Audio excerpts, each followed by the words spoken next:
Canyon de Chelly region, autumn of 1882. While neighboring Navajo families quickly built standard hogans with 8-inch mud walls before winter, Todichi Begai was still hauling cartloads of earth in his 6th week of construction, creating a dome with walls 24 inches thick. His fellow herders called it wasteful labor. The tribal elders shook their heads. Why use 3 times the earth when 8-inch walls had sheltered the Diné for generations? Then the brutal winter of 1883 arrived.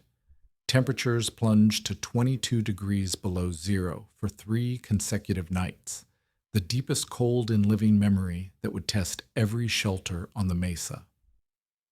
Standard hogans dropped to 10 degrees inside, forcing families to burn through their entire winter fuel supplies in weeks. But Begay's thick-walled hogan maintained 32 degrees without extra firewood, using 83% less fuel while keeping his family comfortable through the prolonged freeze. What did this young herder understand about thermal mass and Earth's heat-storing properties that accepted Navajo building wisdom had missed? The autumn wind carried a different message across the high mesa above Canyon de Chelly in 1882. At 6,300 feet elevation, where the sandstone cliffs dropped away into the sacred canyons below, Todichi Ibege stood examining the site he had selected for his winter hogan. The 34-year-old herder had spent weeks walking the mesa top, studying how morning sunlight struck different locations, observing where snow melted first after storms, and noting the patterns of wind flow across the exposed plateau. His neighbors had already begun their seasonal preparations. Following generations of established practice, they selected sites and commenced building their winter shelters using methods passed down through countless winters. The standard approach called for 6 to 8 juniper logs arranged in the traditional circular frame, covered with roughly 8 to 10 inches of packed mud and brush, a technique that had sustained the Diné through harsh plateau winters for as long as anyone could remember. But Begay had been keeping mental notes that troubled him. During the previous winter of 1881, he had carried a small mercury thermometer acquired from a trader, and his midnight readings inside conventional hogans had consistently shown interior floor temperatures dropping to 18 degrees Fahrenheit on the coldest nights. He had watched families huddle under blankets, burning through their carefully gathered fuel supplies at alarming rates just to maintain barely tolerable conditions. The memory that haunted him most came from 3 winters earlier, when a neighbor's hogan had collapsed under a modest snow load during a cold snap that reached 20 degrees below zero. The family had survived, but the structural failure had exposed a fundamental weakness in the accepted design. Begay had studied the collapse framework carefully, noting how the logs had shrunk in the extreme cold, creating gaps that allowed precious heat to escape even as the family fed log after log into their central fire. These observations had led him to conversations with visitors from other tribes. An elderly Ute named Nasitsi'i, meaning he who observes rocks, had described how sandstone overhangs retained warmth long after sunset, releasing stored heat gradually through the night. The old man had spoken of the earth itself as a great reservoir of warmth, capable of absorbing the sun's energy during the day and parceling it out slowly when darkness fell. Begay had also noticed how certain natural formations on the mesa seemed to create their own microclimates. Rocky alcoves facing east caught the first rays of dawn and remained noticeably warmer than exposed areas. Cave openings maintained steady temperatures even during severe weather fluctuations. These observations, combined with principles from his clan's ceremonial knowledge about honoring the sun's daily journey, had gradually formed into a radical modification of traditional hogan construction. The site he chose faced due east, positioned to capture the maximum benefit from morning sunlight, even during winter's low sun angle. More importantly, The location sat slightly below the mesa's rim, protected from the worst of the northwestern winds that could strip heat from any structure during the brutal cold snaps that occasionally swept down from the Arctic. Elder Nashai Yazi, 72 years old and respected throughout the local band for his construction knowledge, had watched Bagai's site selection with growing skepticism. The elder had overseen Hogan building for 5 decades, since 1832, and had developed strong opinions about proper methods.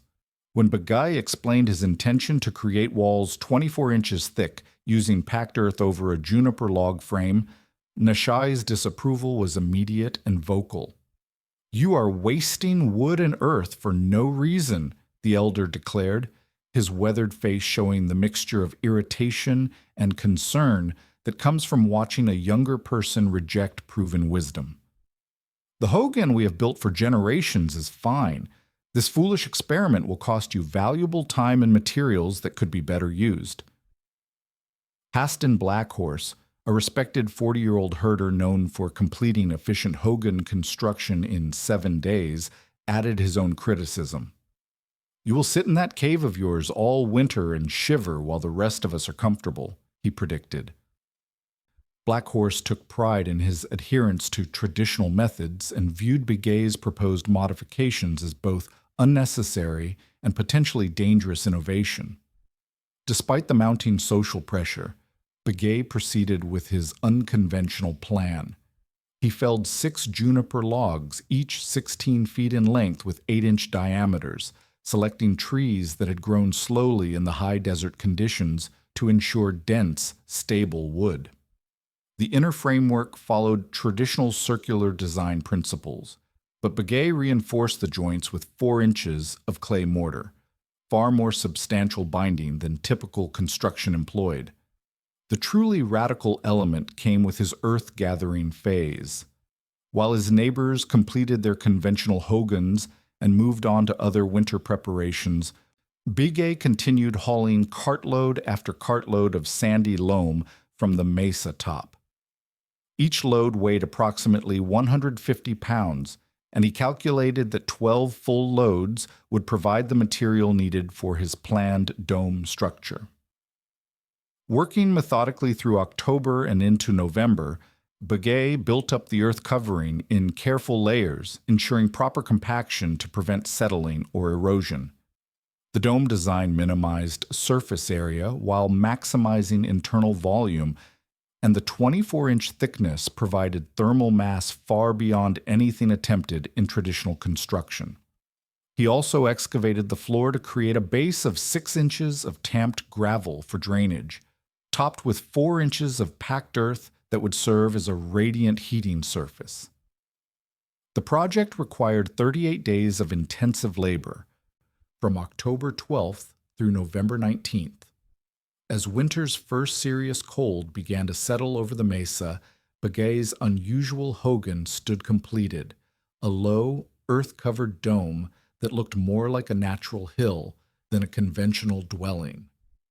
His neighbors regarded the structure with a mixture of curiosity and doubt, predicting that his family would suffer through the coming months, while more sensible builders enjoyed the comfort of time-tested designs. The polar front arrived without warning on January 4th, 1883. Bagai stepped outside his Hogan at dawn to find the familiar landscape transformed by an Arctic air mass that had swept down from the northwest, bringing with it the kind of cold that could kill the unprepared within hours. His mercury thermometer, checked at midnight, had registered 22 degrees below zero, a temperature that would test every structure, every preparation, and every assumption about winter survival on the high mesa. The cold struck with brutal efficiency. In the standard Hogans scattered across the winter camp, families woke to find their breath visible in thick clouds even inside their shelters. The conventional 8-inch mud walls, which had seemed adequate during milder winters, proved no match for the sustained Arctic assault. Interior floor temperatures in these dwellings plummeted to 10 degrees Fahrenheit by midnight, forcing desperate families to feed their fires continuously just to prevent complete freezing. Begay's neighbor, Elder Nashai Yazi, discovered the harsh reality of insufficient insulation when his carefully constructed hogan began failing during the second night of the freeze. The juniper logs in his framework, having contracted in the extreme cold, opened gaps along their joints, some as wide as a quarter-inch. These cracks became pathways for frigid air to penetrate the interior, creating drafts that made maintaining warmth nearly impossible, despite constant feeding of the central fire. The fuel consumption crisis began immediately. Families with standard hogans found themselves burning through 1.5 cords of wood per week, nearly 3.5 cubic meters of carefully gathered fuel that represented months of preparation. At this rate, winter stockpiles that should have lasted until spring would be exhausted within a matter of weeks. The mathematics of survival had shifted dramatically, and many families faced the terrifying prospect of running out of heating material before the cold broke. In Nashai's hogan, the situation became life-threatening by the third night. His family, including 3 grandchildren aged 6, 9, and 12, huddled together under every available blanket and hide, yet their body temperatures dropped dangerously. When Begay checked on them during the worst of the cold snap, he found the eldest child showing signs of hypothermia, with core body temperature hovering around 94 degrees Fahrenheit, just 1 degree above the threshold where serious medical complications begin. The contrast inside Begay's unconventional structure was remarkable. His family, wife Washijini, aged 30, and their 3 children aged 4, 8, and 11, moved about their daily routines in relative comfort. The thick earth walls had absorbed heat during the previous weeks of construction and milder weather, creating a thermal reservoir that continued to release warmth even as outside temperatures plummeted to deadly levels. Begay's midnight temperature readings inside his hogan showed consistent floor temperatures of 32 degrees Fahrenheit, exactly at the freezing point of water, but a full 44 degrees warmer than the interiors of conventional structures. More importantly, his fuel consumption remained at his normal quarter cord per week, approximately half a cubic meter of wood. This represented an 83% reduction in heating requirements compared to his struggling neighbors. The physics behind this dramatic difference lay in the thermal mass properties of his earth dome construction. The sandy loam soil possessed a specific heat capacity that allowed it to store significant amounts of thermal energy. During the brief periods when winter sun struck the dome's surface, even the weak rays of the low-angle January sun raised the exterior temperature enough to add heat to the thermal mass. This stored energy then radiated inward throughout the night, maintaining stable interior conditions. The dome shape itself contributed to the heating efficiency. By minimizing surface area relative to interior volume, Begay had reduced the total amount of exterior wall through which heat could escape. The curved structure eliminated the corner joints that plagued conventional rectangular buildings, creating a seamless thermal envelope without the weak points where cold air typically infiltrated. His east-facing door orientation proved equally crucial during this crisis. Each morning, as the first rays of sunlight entered the hogan, they struck the packed earth floor directly. This daily solar gain, lasting approximately 45 minutes even in the depths of winter, raised the interior floor temperature by 8 degrees Fahrenheit.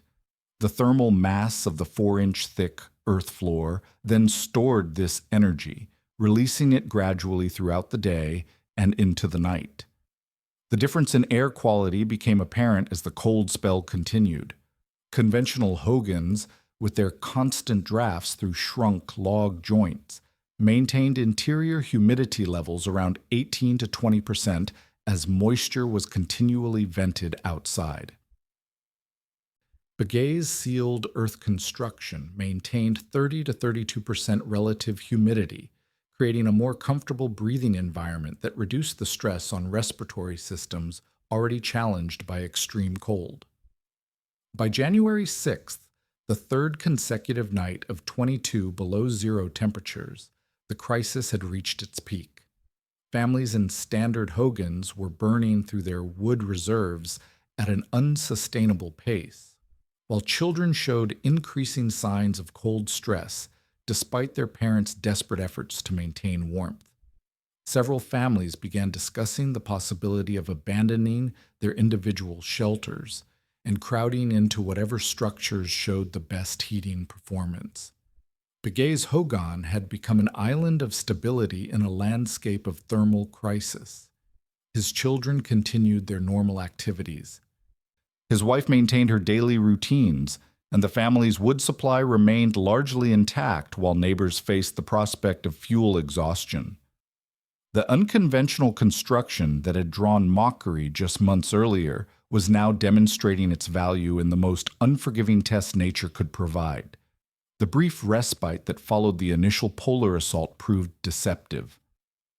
On January 18th, a massive Arctic air mass settled over the high mesa and refused to move. Weather patterns that normally shifted every few days locked into a stationary configuration, trapping the Diné winter camp under conditions that would challenge every survival strategy developed over generations of high-altitude living. For 26 consecutive days, from January 18th through February 12th, daily high temperatures never climbed above 15 degrees Fahrenheit. The nightly plunge to 18 degrees below zero became routine, creating a sustained thermal siege that pushed conventional heating methods beyond their limits. This was no longer a brief cold snap that families could endure by burning extra wood for a few days. This was a marathon of survival that would consume fuel reserves at rates nobody had anticipated. The mathematics of heat loss became brutally apparent across the winter camp. Standard hogans, with their thinner walls providing insufficient thermal mass, began taking on ambient temperatures within 5 hours of their fires burning down to coals. The log frameworks, subjected to weeks of extreme temperature cycling, developed shrinkage gaps that widened progressively as the cold persisted. Some openings reached nearly a quarter-inch in width, creating thermal breaches that allowed approximately 18 British thermal units per hour of heat loss per 100 square feet of wall surface. 9 of the 15 families in the nearby encampment faced fuel shortages by the end of January. Their wood consumption had jumped to 2 cords per week, over 4.5 cubic meters of precious fuel that represented the labor of entire seasons spent gathering deadfall and cutting standing timber. Women who normally managed household fuel supplies found themselves rationing individual logs, calculating how many hours of warmth each piece could provide. The human cost mounted steadily. 2 families abandoned their failing hogans entirely, crowding into neighbors' already overstressed shelters. 5 children between the ages of 2 and 9 developed frostbite on their toes despite wearing wool socks and being wrapped in blankets inside supposedly heated structures. The youngest, a 2-year-old girl named Smallbird, lost feeling in 3 toes on her left foot when the interior temperature in her family's hogan dropped below 5 degrees Fahrenheit during a particularly brutal night in late January. Haston Blackhorse's family bore witness to the inadequacy of conventional construction methods. His hogan, built with pride using time-tested techniques, consumed nearly 2.5 cords of wood per week as he desperately tried to maintain livable conditions for his wife and 4 children. His youngest son, Little Dear Yazzie, age 6, developed persistent coughing that the family attributed to the constant drafts whistling through the shrunk log joints. The child's breathing became labored during the coldest nights, forcing the family to cluster around their fire pit in shifts to ensure someone always maintained the flames. By early February, the collective wood consumption across 5 households in Blackhorse's immediate vicinity had reached 28 cords total, an average of nearly 13 cubic meters per family. At this pace, winter fuel supplies gathered during the previous autumn would be exhausted weeks before spring's arrival. Some families began burning furniture, personal items, and even sacred objects rather than watch their children suffer in unheated shelters. Meanwhile, Begay's unconventional Hogan continued operating as if governed by entirely different physical laws. His fuel consumption held steady at 3/10 of a cord per week, approximately 7/10 of a cubic meter of wood that seemed almost insulting in its modesty compared to his neighbor's desperate consumption. His carefully calculated stack of 5 cords, representing 4.5 cubic meters of gathered fuel, showed barely any reduction, even as the prolonged cold entered its 3rd week. The thermal performance gap between his earth-sheltered dome and conventional structures widened during the extended freeze. His interior temperatures ranged from 50 to 56 degrees Fahrenheit at midnight, climbing to 68 to 72 degrees during the brief periods of winter daylight. The 24-inch earth walls absorbed what little solar energy penetrated the frigid air, storing it in their thermal mass and releasing it gradually throughout each 24-hour cycle. Begay's younger brother Ashki, aged 16, had taken on the role of informal thermal engineer for the family's experimental construction.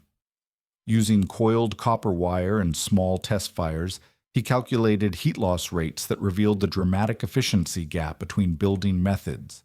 His measurements showed the dome structure losing only 42 British thermal units per hour per 100 square feet of surface area, compared to 115 units lost by conventional Hogans under identical conditions. The dome's circular geometry eliminated the corner joints where conventional rectangular structures typically failed. Wind could not catch and whip around sharp edges, and the smooth, curved surface shed gusts that might otherwise create pressure differentials driving cold air through structural gaps. The earth and clay mortar had sealed every joint in the log framework, creating an airtight envelope that maintained its integrity even as the wood expanded and contracted with temperature changes. Each dawn brought a small but crucial thermal advantage. The east-facing door captured the first rays of sunlight, and even the weak winter sun raised the interior floor temperature by 12 degrees Fahrenheit during approximately 3 hours of direct solar exposure. This daily energy input, absorbed by the 4-inch thick packed earth floor and its underlying gravel thermal mass, sustained interior temperatures through the following night with minimal supplemental heating. As February progressed, the contrast between thermal success and failure became impossible to ignore. Chi Yazi, a 28-year-old builder who had initially criticized Begay's excessive earth usage, watched his own fuel reserves dwindle to critical levels. His nephew Tso, aged 7, developed chronic bronchitis that family members attributed to breathing the damp, draft-laden air inside their conventional shelter. The child's persistent cough echoed across the winter camp, an audible reminder of the consequences when building methods proved inadequate to environmental challenges. By February 10th, with 2 days remaining in the prolonged freeze, the accumulated evidence had become overwhelming. Begay's thermal mass construction had sustained his family through conditions that pushed conventional methods to complete failure, using a fraction of the fuel resources while maintaining interior conditions that preserved health and comfort. Mid-March brought the kind of weather chaos that could destroy a winter's worth of careful preparation in a matter of hours. The prolonged freeze finally broke on March 15th, but nature's transition from Arctic conditions to spring thaw arrived with violent atmospheric upheaval. A massive low-pressure system moving up from the southwest collided with the retreating Arctic air mass directly over the high mesa, generating wind gusts that peaked at 55 miles per hour from the northwest. The timing could not have been worse for structures already weakened by weeks of thermal stress. 6 inches of heavy, wet snow had accumulated during the final days of the cold spell, creating a loading condition that pushed roof systems beyond their design limits. The snow's water content, approximately 9 pounds per square foot across the entire camp, represented a distributed weight that conventional log and mud construction had never been engineered to support during high wind conditions. The structural failures began before dawn on March 16th. Elder Nashai Yazi's Hogan, already compromised by the shrinkage gaps that had opened during the prolonged freeze, suffered partial roof collapse when wind-driven snow shifted the load distribution across his framework. The sound of splintering juniper logs echoed across the winter camp as his carefully joined timber framework gave way under the combined stresses of wind pressure, thermal fatigue, and snow loading. Hastayan Black Horse's structure experienced a different but equally serious failure mode. The entire log frame shifted 3 inches to the southeast when wind gusts undermined the foundation's thermal stability. Weeks of freeze-thaw cycling had loosened the packed earth around his foundation logs, and the sustained wind pressure found the weak point where thermal expansion had created gaps in his wall system. His family spent the storm's worst hours huddled in one corner of their tilted shelter, listening to the framework groan under loads it had never been designed to handle. 2 additional Hogans in the immediate area suffered complete or near-complete roof failure. Chiyazi watched helplessly as his mud and brush covering peeled away in sections, exposing his family to the full fury of the storm. His structure had been compromised by weeks of thermal cycling that cracked the mud coating, creating entry points where wind could penetrate and lift entire sections of his roof system. The family abandoned their shelter entirely, seeking refuge with neighbors whose buildings had fared better in the initial hours of the storm. The human consequences multiplied rapidly as families lost their primary shelters during the transition from winter's worst cold to spring's chaotic weather patterns. Nina Yellowman, a 34-year-old widow with 3 young children, discovered that her Hogan's structural integrity had been fatally compromised when snowmelt flooding entered through gaps that had opened during the prolonged freeze. Interior humidity levels, which had hovered around 18 to 20% during the dry cold, spiked to over 60% as meltwater found its way through compromised wall systems. The flooding created secondary problems that threatened the health of displaced families. Standing water inside failed structures became breeding grounds for mold and bacteria, while the elevated moisture levels promoted respiratory problems among children already weakened by weeks of exposure to drafty, inadequately heated shelters. 3 families reported persistent coughing and breathing difficulties that persisted even after they had found temporary shelter with more fortunate neighbors. By contrast, Begay's earth-sheltered dome demonstrated structural resilience that seemed almost supernatural to his struggling neighbors. The distributed load of 115 pounds per square foot across his curved roof system, representing the combined weight of his 24-inch earth covering plus the accumulated snow, remained well within the structural capacity of his reinforced framework.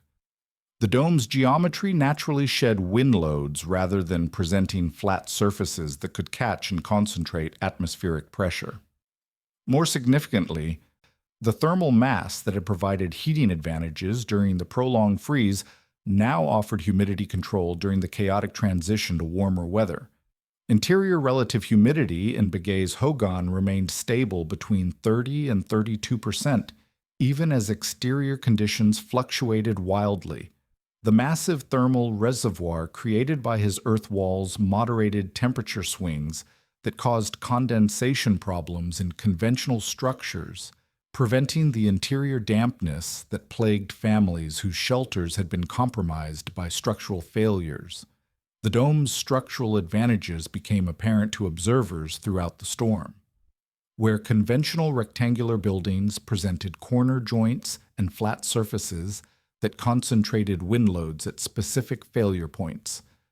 Bigay's curved structure distributed atmospheric pressures evenly across its entire surface. The earth covering, rather than representing dead weight that stressed the framework, actually provided additional structural stability by creating a monolithic shell that resisted the kind of differential loading that had destroyed his neighbors' roofs. His east-facing door orientation, which had captured beneficial solar gain throughout the winter, now proved advantageous during the spring storm by positioning the single opening away from the prevailing northwest winds. While families in conventional Hogans struggled with doors that faced directly into the storm's fury, Bigay's entrance remained in the lee of the weather system, preventing the kind of pressure differentials that could force wind and moisture deep into interior spaces. On March 21st, as the immediate crisis subsided and families began assessing the damage, Elder Nashai Yazi made a quiet pilgrimage to Bigay's Hogan. The old man had spent days helping neighbors shore up damaged structures and redistribute displaced families. But he needed to see for himself how the unconventional construction had weathered the storm that had devastated so many conventional shelters. Entering the dome at 7 o'clock in the morning, Nashai found interior conditions that seemed to belong to an entirely different season. The packed earth floor registered 64 degrees Fahrenheit under his feet, while outside air temperature still hovered at 12 degrees below zero in the lingering cold pockets where storm winds had trapped Arctic air.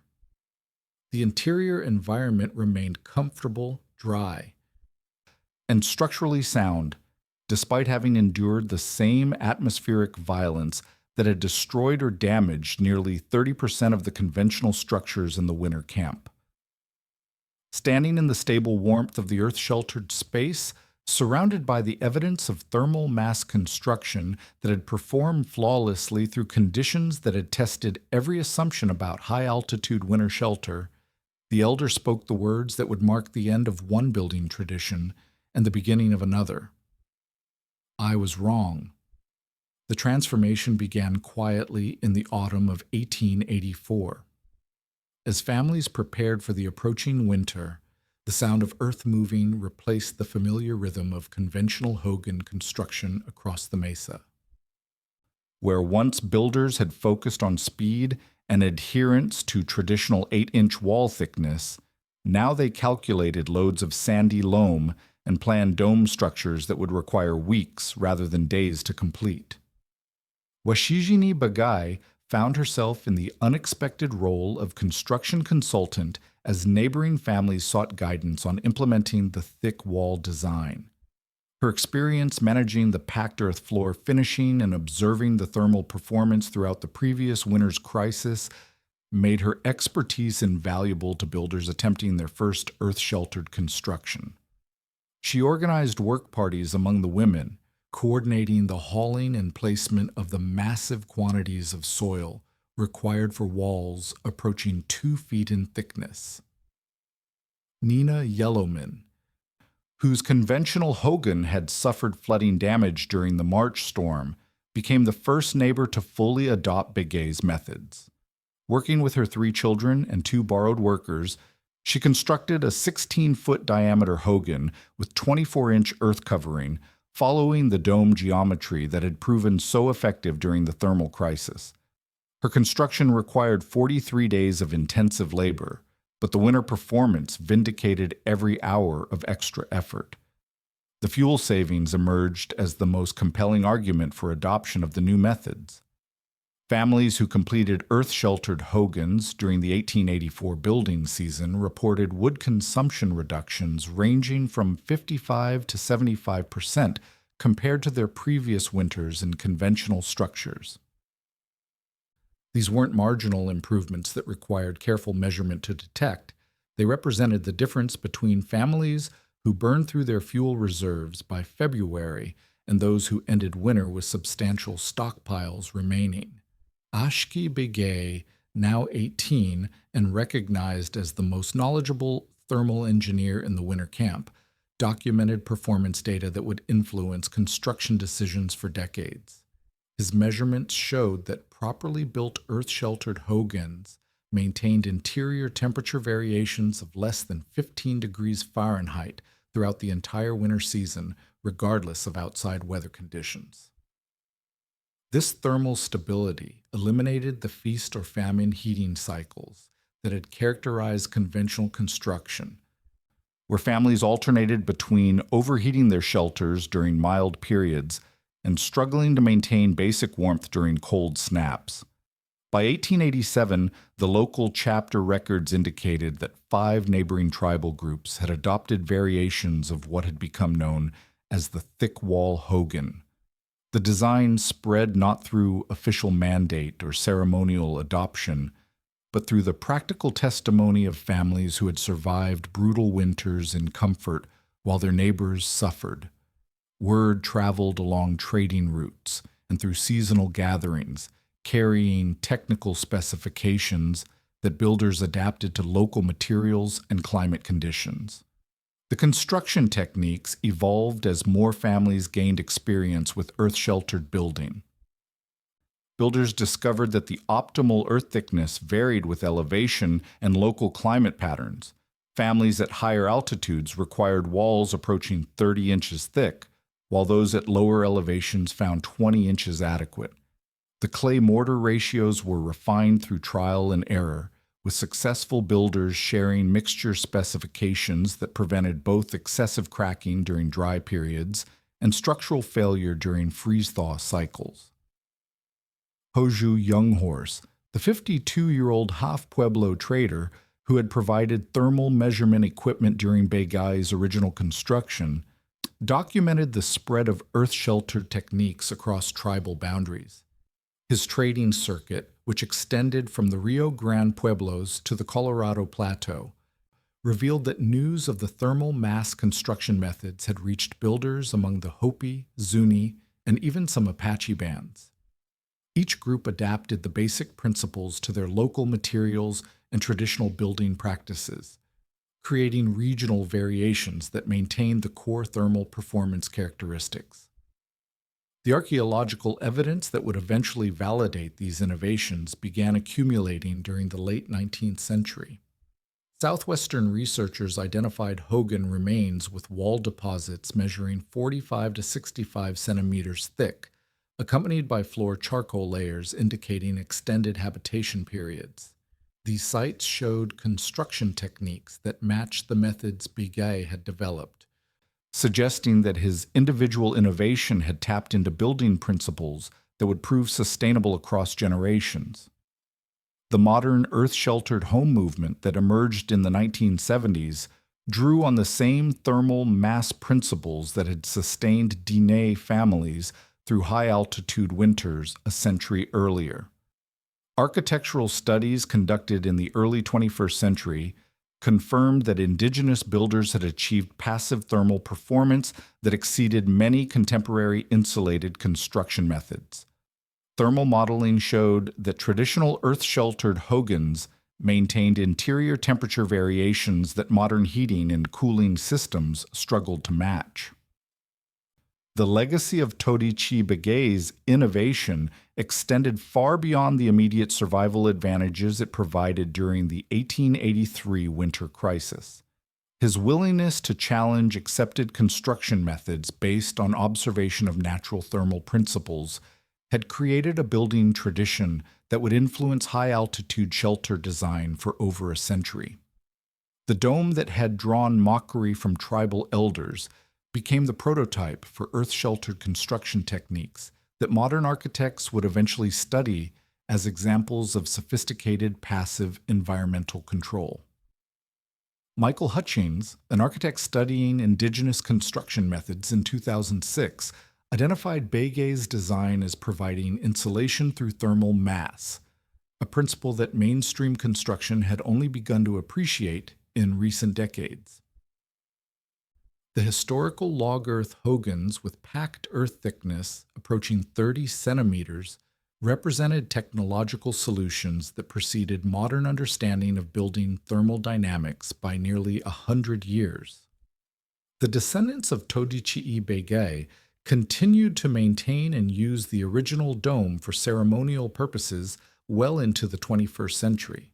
Local builders referenced his original measurements when advising contemporary property owners seeking passive thermal homes, creating a direct technical lineage from 19th century innovation to modern, sustainable construction.